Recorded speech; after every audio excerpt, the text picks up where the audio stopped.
పేదవాడి పక్షాన నిలబడతాం, ప్రజా గొంతుకై నినదిస్తాం. వాయిస్ ఆఫ్ వాయిస్లెస్, తెలుగువారి మనస్సాక్షి సాక్షి టీవీ. సాక్షి టీవీ ప్రసారాల కోసం మీ స్థానిక కేబుల్ ఆపరేటర్ని వెంటనే సంప్రదించండి. సిగాచి ఘోర దుర్ఘటన జరిగి 6 రోజులైంది. ఘటనా స్థలం నుంచి ఇంకా శిథిలాల్ని తొలగిస్తూనే ఉన్నారు. ప్రమాదం జరిగిన రోజు విధులకు హాజరైన వారి వివరాలను ప్రకటించారు అధికారులు. ఆచూకీ లేకుండా పోయిన ఉద్యోగుల ఆచూకీ కోసం సెర్చ్ చేస్తున్నారు. 25 మంది సభ్యుల బృందం మృతుల ఆనవాళ్ల కోసం బైనాక్యులర్స్తో వెతుకుతున్నారు.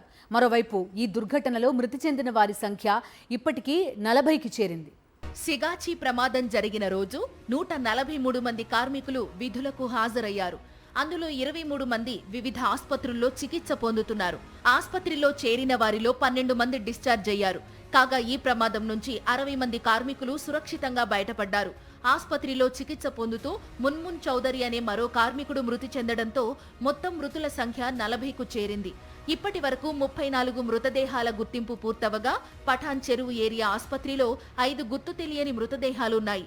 DNA రిపోర్టులు వచ్చాక సంబంధిత కుటుంబ సభ్యులకు మృతదేహాలను అప్పగిస్తారు. ఇంకా 9 మంది ఆచూకీ ఇప్పటి వరకు లభ్యం కాలేదు.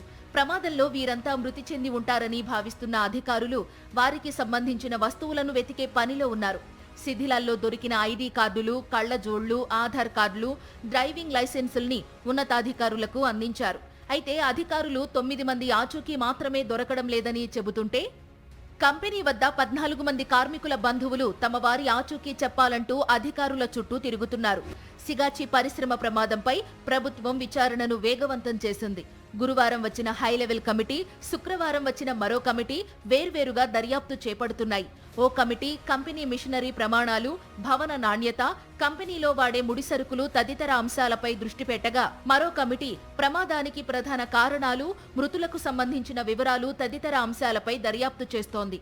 ప్రమాదంలో మరణించిన ప్రతి ఒక్కరి కుటుంబానికి తక్షణ సహాయం కింద ₹1,00,000 నగదును అందజేసింది ప్రభుత్వం. అటు కంపెనీ యాజమాన్యం మరణించిన కార్మికుల కుటుంబీకులకు ₹1,00,00,000 పరిహారం ప్రకటించింది. ఉద్యోగులకు 6 నెలల పాటు వేతనాలు అందిస్తామని, ప్లాంట్ తిరిగి ప్రారంభించిన తరువాత మృతుల కుటుంబ సభ్యుల్లో ఒకరిని విధుల్లోకి తీసుకుంటామని ప్రకటించింది యాజమాన్యం.